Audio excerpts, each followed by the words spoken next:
Gifts of the Magi was originally published in 1905 on December 10th in the New York Sunday World. It was subsequently punished again the next year by O. Henry and his story collection. $1.87. That was all. And 60 of it was in pennies.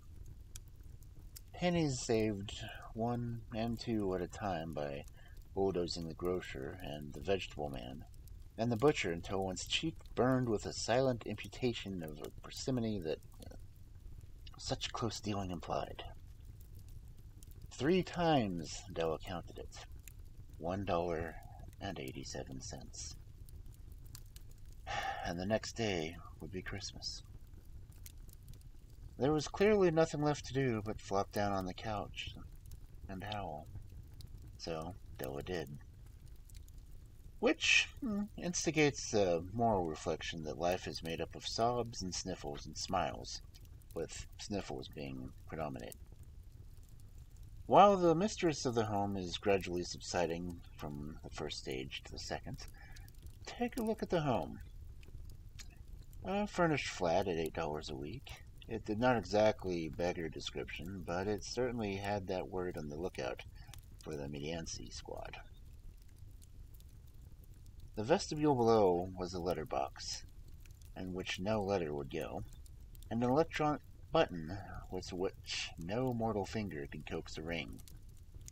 Also appertaining thereunto was a card bearing the name Mr. James Dillingham Young.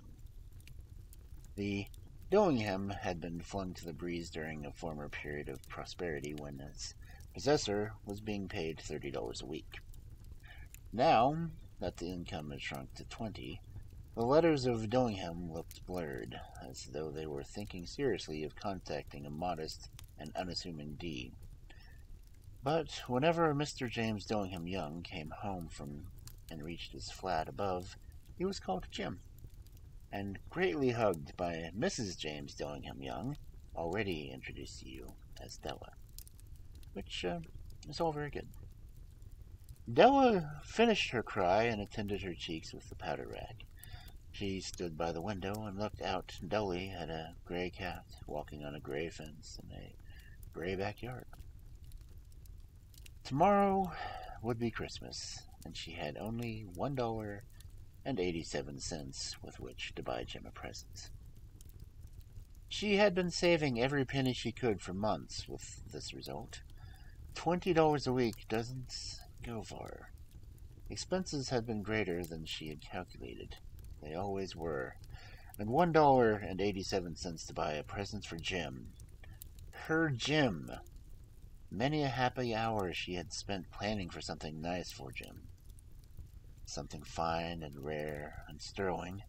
Something just a bit near to being worthy of the honor of being owned by her Jim. There was a pier glass between the windows of the room. Perhaps you have seen a pier glass at an $8 bat. A very thin and very agile person may, by observing his reflection in a rapid sequence of longitudinal strips, obtain a fairly accurate conception of his looks. Della, being slender, had mastered the art. Suddenly she whirled from the window and stood before the glass. Her eyes were shining brilliantly, but her face had lost its color within 20 seconds. Rapidly she pulled down her hair and let it fall to its full length. Now, there are 2 possessions of the James Dillingham Youngs, which they both took a mighty pride. One was Jim's watch, that had been his father's and his grandfather's, and the other was Della's hair.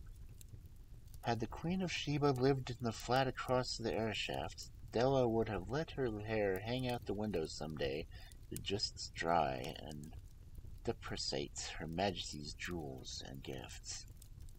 Had Solomon been a janitor with all his treasures piled up in the basement, Jim would have pulled out his watch every time he passed, just to see him pluck at his beard from envy. Now, Della's beautiful hair fell about her, rippling and shining like a cascade of brown waters. It reached below her knee and made itself most at home for her. And then she did it up again, nervously and quickly. Once she faltered for a minute and stood while she shed a tear or two splashed on the warm, worn red carpet. On went her old brown jacket, on went her old brown hat. With a whirl of skirts and with the brilliant sparkle still in her eyes, she cluttered out the door and down the stairs to the street. Where she stopped, the sign read, Madame Sunifree, hair goods of all kinds. 1/8 up Della ran, and collected herself, panting. Madame large, too white, chilly, hardly looked like suffering. Will you buy my hair? Asked Della. I buy hair, said Madame. Take off your hat and let's have a sight of the looks of it. Down rippled the brown cascade. $20, said Madame, lifting the mass with a practiced hand. Give it to me quick, said Della. Oh, and the next 2 hours tripped on rosy wings. Forget the harsh metaphor. She was ransacking the stores for Jim's present. She found it at last. It surely had been made for Jim and no one else. There was no other like it in any stores, and she had turned all of them inside out. It was a platinum fob chain, simple and chaste in design, properly proclaiming its value by substance alone and not by meticulous ornamentation, as all good things do. It was even worthy of the watch.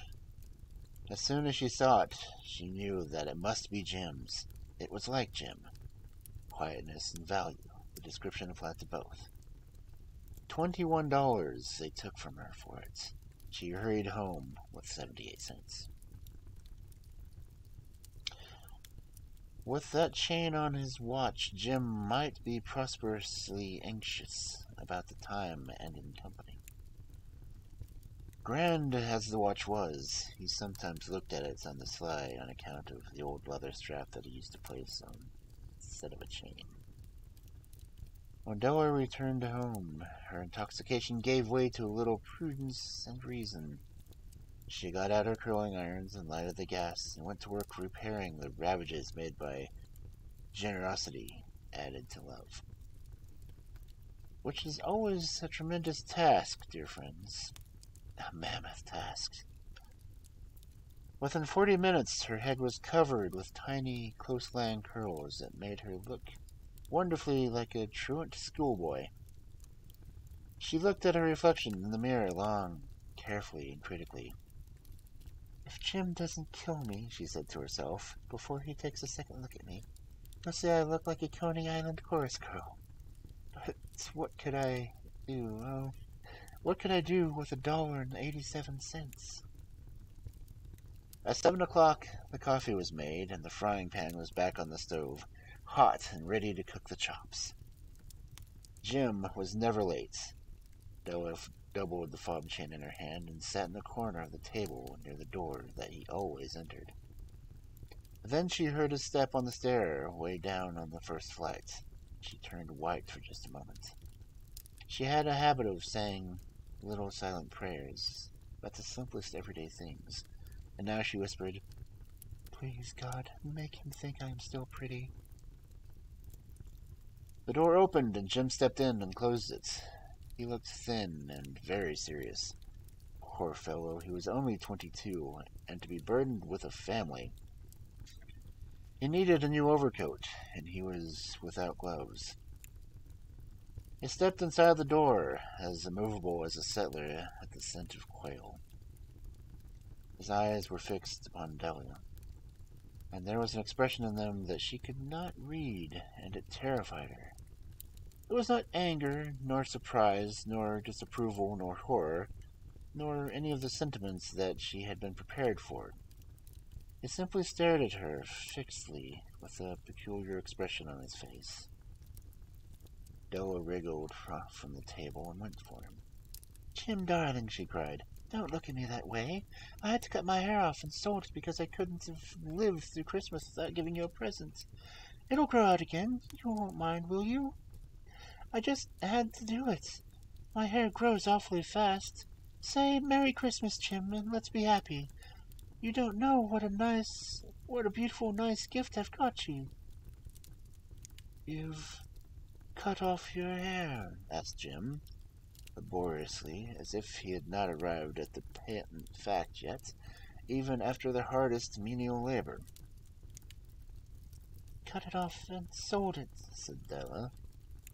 Don't you like me just as I am? Well, anyhow, I'm me without my hair, ain't I? Jim looked around the room curiously. You say your hair is gone, he said, with an air almost of idiocracy. You needn't look for it, said Della. It's sold. I tell you, sold and gone, too. It's Christmas Eve, boy. Be good to me, and for it went for you. Maybe the hairs on my head were numbered, she went on with a sudden serious sweetness. But nobody could ever count my love for you. Shall I put it on the chops, Jim? Out of his trance, Jim seemed to quickly wake. He enfolded his Della. For 10 seconds let us regard with discreet scrutiny that some inconsequential object in the other direction. $8 a week, or $1 million a year. What's the difference? A mathematician, her wit would give you the wrong answer. The Magi brought valuable gifts, but that was not among them. This dark assertion will be illuminated on later. Jim drew a package from his overcoat and threw it on the table. Don't make any mistake, Del, he said, about me. I don't think there's anything in the way of a haircut or a shave or a shampoo that could make me like my girl any less. But if you'll unwrap that package, you may see why you had me going a while at first. White fingers nimble tore the string of the paper. And then an ecstatic scream of joy, and then, alas, quick feminine change, hysterical tears and wails, necessitating the immediate employment of all the comforting powers of the Lord of the Flat. For there lay the combs, a set of combs, side and back, that Della had worshipped for long in a Broadway window. Beautiful combs, pure tortoiseshell, with jeweled rims, just the shade to wear in the beautiful, vanished hair. They were expensive combs, she knew, and her heart had simply craved and yearned for them without the least hope of possession. And now they were hers, but the tresses that should have adorned the coveted adornments were gone. But she hugged them to her bosom, and at length she was able to look up with her dim eyes and smile and say, My hair grows so fast, Jim. And Della leaped up like a singed cat and cried, Oh, oh! Jim had not yet seen his beautiful present. She held it out to him eagerly upon her open palm. The dull, precious metal seemed to flash with the reflection of her bright and ardent spirits. Isn't it dandy, Jim? I hunted all over town to find it, and you'll have to look at the time 100 times a day now. Give me your watch. I want to see how it looks. Instead of obeying, Jim tumbled down on the couch and put his hands over the back of his head and smiled. Well, Del, he said, let's put our Christmas presents away and keep 'em a while. They're too nice to be used at present. I sold the watch to get the money to buy your combs. And now suppose you'll put the chops on. The Magi, as you know, were the wise men. Wonderfully wise men who brought gifts to the babe in the manger. They invented the art of giving Christmas presents. Being wise, their gifts were no doubt wise ones, possibly bearing the privilege of exchange in case of duplication. And here I have lamely related to you the uneventful chronicle of two foolish children in a flat who most unwisely sacrifice for each other the greatest treasures of their house. But in the last words of the wise of these, let it be said that of all who give gifts, these two were the wisest. Of all who give and receive gifts, such as they are wisest. Everywhere they are wisest. They are the Magi.